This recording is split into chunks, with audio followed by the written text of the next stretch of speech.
Welcome to today's reading from the Krishna book. Om Namo Bhagavate Vasudevaya. Om Namo Bhagavate Vasudevaya. Om Namo Bhagavate Vasudevaya. We are on chapter 47, Delivery of the Message of Krishna to the Gopis. Srimati Radharani continued to speak to the black messenger of Krishna. Please do not talk anymore about Krishna. It is better to talk about something else. We are already doomed like the black-spotted she-deer in the forest, who are enchanted by the sweet musical vibration of the hunter. In the same way, we have been enchanted by the sweet words of Krishna, and by thinking the rays of his toenails again and again, we are becoming more and more lusty for his association. Therefore, I request you not to talk of Krishna anymore. These talks of Radharani with the bumblebee messenger, including her accusing Krishna in so many ways and at the same time expressing her inability to give up talking about him, are signs of the topmost transcendental ecstasy called Mahabhav. The ecstatic Mahabhav manifestation is possible only in the persons of Radharani and her associates. Great acharyas like Srila Rupa Goswami and Vishwanath Chakravarti Thakur have analyzed these Mahabhav speeches of Srimati Radharani and described their different varieties, such as Udghurna or bewilderment, and Jalpa Pratijalpa or talking in different ways. These are the signs of Ujjwal Ras or the brightest jewel of love of God. While Radharani was talking with the bee and the bee was flying hither and thither, it all of a sudden disappeared from her sight. She was in full mourning due to separation from Krishna and felt ecstasy by talking with the bee. But as soon as the bee disappeared, she became almost mad, thinking that the messenger bee might have returned to Krishna to inform him all about her talking against him.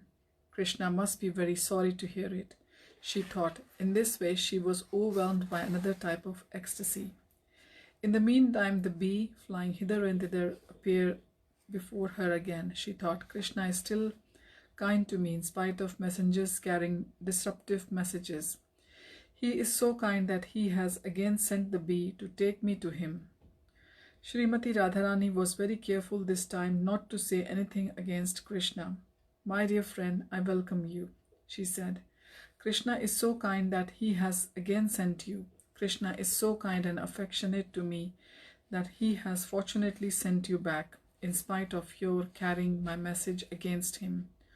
All good fortune to you, my dear friend. Now you may ask me whatever you want. I shall give you anything because you are so kind to me. You have come to me to take me to Krishna because he is not able to come here, being surrounded by new girlfriends in Mathura. But you are a tiny creature. How can you take me there? How will you be able to help me meet Krishna while he is taking rest there with the goddess of fortune and embracing her? Never mind, let us forget all these things about my going there or sending you. Please let me know how Krishna is faring in Mathura. Tell me if he still remembers his foster father, Nanda Maharaj, and his affectionate mother Yashoda, his cowherd friends and his poor friends like us, the gopis. I'm sure he must sometimes sing about us, who served him just like the maidservants without any payment. Is there any possibility that Krishna will come back and place his Aguru scented hand on our heads? Please put all these inquiries to Krishna. Uddhav was standing near and he heard Radharani talking in this way, as if she had become almost mad for Krishna. He was exceedingly surprised at how the gopis were accustomed to thinking of Krishna constantly in that topmost ecstasy of Mahabhav love. He had brought a message in writing from Krishna, and now he wanted to present it before the gopis, just to pacify them. He said, My dear gopis, your mission of human life is now successful. You are all wonderful devotees of the Supreme Personality of Godhead.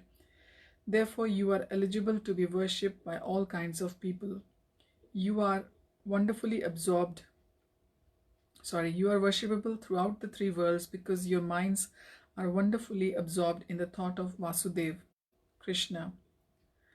He is the goal of all pious activities and ritualistic performances, such as giving charity, rigidly following the austerity of vows, undergoing severe penances, and igniting the fire of sacrifice. He is the purpose behind chanting different mantras, reading the Vedas, controlling the senses, and concentrating the mind in meditation. These are some of the many different processes for self realization and attainment of perfection of life. But actually, they are meant only for realizing Krishna and dovetailing oneself in the transcendental loving service of the Supreme Personality of Godhead. This is the last instruction of the Bhagavad Gita also. Although there are descriptions of various processes, at the end Krishna recommends that one give up everything and simply surrender unto him. All other processes are meant for teaching one how to surrender ultimately unto the lotus feet of Krishna. The Bhagavad Gita also says that this surrendering process is completed by a sincere person after executing the processes of self-realization in wisdom and austerity for many births. Since the perfection of such austerity was completely manifested in the lives of the gopis, Uddhava was fully satisfied upon seeing their transcendental position. He continued, "My dear gopis, the mentality you have developed in relationship with Krishna is very, very difficult to attain, even for great sages and saintly persons.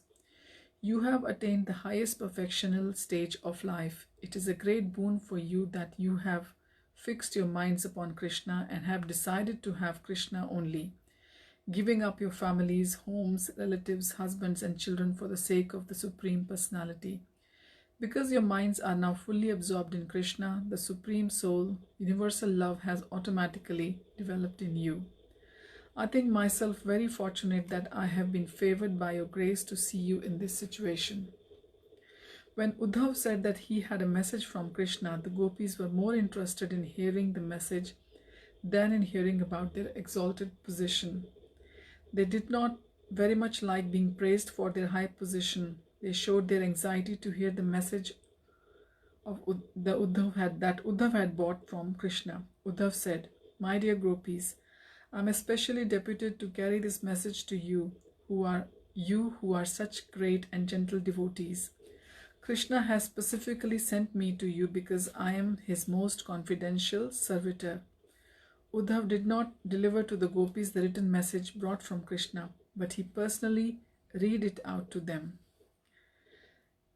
The message was very gravely written so that not only the gopis but all empiric philosophers might understand how pure love of God is intrinsically integrated with the different energies of the Supreme Lord. From Vedic information, it is understood that the Supreme Lord has multi-energies. Parasya Shaktir Vividhaiva Shruyate. Also, the gopis were such intimate personal friends of Krishna that while he was writing the message for them, he was so moved that he could not write distinctly. Uddhava, as a student of Brihaspati, had a very sharp intelligence. So instead of handing over the written message, he thought it is wise to read it personally and explain it to them. Uddhav continued, "These are the words of the personality of Godhead, my dear gopis, my dear friends. Please know that separation between ourselves is impossible at any time, at any place, or under any circumstances, because I am all-pervading." This all-pervasiveness of Lord Krishna is explained in the Bhagavad Gita in both the 9th and 7th chapters. In the 9th chapter, Krishna is described as all-pervasive in his impersonal feature. Everything rests in him, but he is not personally present everywhere. And in the 7th chapter, it is stated that the 5 gross elements, earth, water, fire, air, and sky, and the 3 subtle elements, mind, intelligence, and ego, are all his inferior energies. But there is another superior energy, which is called the living entity. The living entities are also directly part and parcel of Krishna.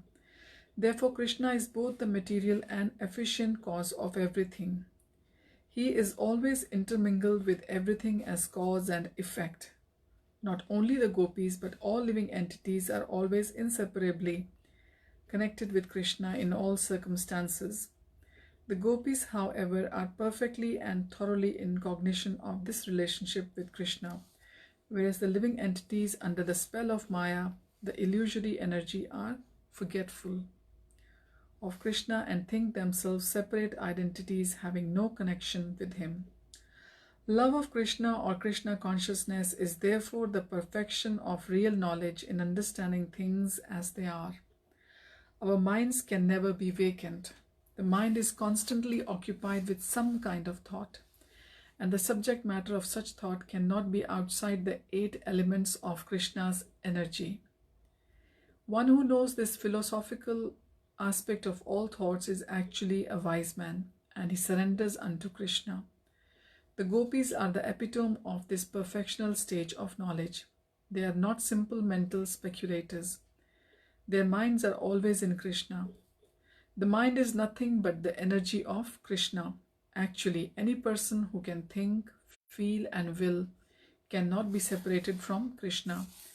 But the stage in which he can understand this eternal relationship with Krishna is called Krishna consciousness. The diseased condition in which he cannot understand his eternal relationship with Krishna is the contaminated stage or Maya. Since the gopis are on the platform of pure transcendental knowledge, their mind are always filled with Krishna consciousness. For example, as there is no separation between fire and air, there is no separation between Krishna and the living entities. When the living entities forget Krishna, they are not in their normal condition. As for the gopis, because they are always thinking of Krishna, they are on the absolute stage of perfection in knowledge. The so-called empiric philosophers sometimes think that the path of bhakti is meant for the less intelligent, but unless the so-called man of knowledge comes to the platform of bhakti, his knowledge is certainly impure and imperfect. Actually, the stage of forgetfulness of our eternal relationship with Krishna is separation. But that is also illusory because there is no such separation. The gopis were not situated in that illusory condition of life, so even from the philosophical point of view, for them there was no separation. Uddhav continued reading Krishna's message. Nothing is separate from me. The whole cosmic manifestation is resting on me and is not separate from me. Before the creation I was existing. This is confirmed in the Vedic literature. Eko Narayan Asin na Brahma na Ishanaha. Before creation there was only Narayan, there was no Brahma and no Shiva. The whole cosmic manifestation is manipulated by the 3 modes of material nature. It is said that Brahma, the incarnation of the quality of passion, created this universe, but Brahma is the secondary creator. The original creator is Narayan. This is confirmed by Shankaracharya. Narayanaha Paro Vyaktat. Narayan is transcendental beyond this cosmic creation. In this way, nothing within this cosmic manifestation is separate from Krishna, although Krishna's original form is not visible in everything. Krishna creates, maintains, and annihilates the whole cosmic manifestation by expanding himself in different incarnations. Everything is Krishna and everything depends on Krishna, but he is not perceived in the material energy, and therefore it is called Maya or illusion. In the spiritual energy, however, Krishna is perceived at every step in all circumstances. This perfectional stage of understanding is represented by gopis. As Krishna is always aloof from the cosmic manifestation, although it is completely dependent on him, so a living entity is also completely aloof from this material conditioned life, although the material body has developed on the basis of spiritual existence. In the Bhagavad Gita, the whole cosmic manifestation is accepted as the mother of living entities, and Krishna is the father. As the father impregnates the mother by injecting the living entity within the womb, Krishna injects all the living entities into the womb of the material nature. They come out in different bodies according to their different fruitive activities, but in all circumstances, the living entity is aloof from this material conditioned life. If we simply study our own bodies, we can understand how a living entity is always aloof from this bodily engagement. Every action of the body takes place by the interactions of the three modes of material nature. We can see at every moment many changes taking place in our body, but the spirit soul is aloof from all changes. One can neither create nor annihilate nor interfere with the actions of material nature. The living entity is therefore entrapped by the material body and conditioned in three stages, namely while awake, asleep, and unconscious. The mind acts throughout all three conditions of life. The living entity in a sleeping or dreaming condition sees something as real, and when awake, he sees the same thing as unreal. It is concluded, therefore, that under certain circumstances he accepts something as real, and under other circumstances he accepts the very same thing as unreal. These matters are the subject of study for the empiric philosopher or the Sankhya Yogi. To come to the right conclusion, Sankhya Yogis undergo severe austerities and penances, practicing control of the senses and renunciation. So Uddhava has been delivering the message of Krishna to the gopis. He is actually reading it out and explaining as well at the same time, because he is equally, we can't say equally, he is very knowledgeable. He is a student of Brihaspati, and it's a very deep knowledge which only comes through the mercy. If Krishna has given us mercy and he is agreed to fulfill our desires, the understanding and the hard work will come easily. So I will continue this tomorrow with you. Thank you, Narayan Keshav Prabhu, for joining me. Have a nice day. Hare Krishna.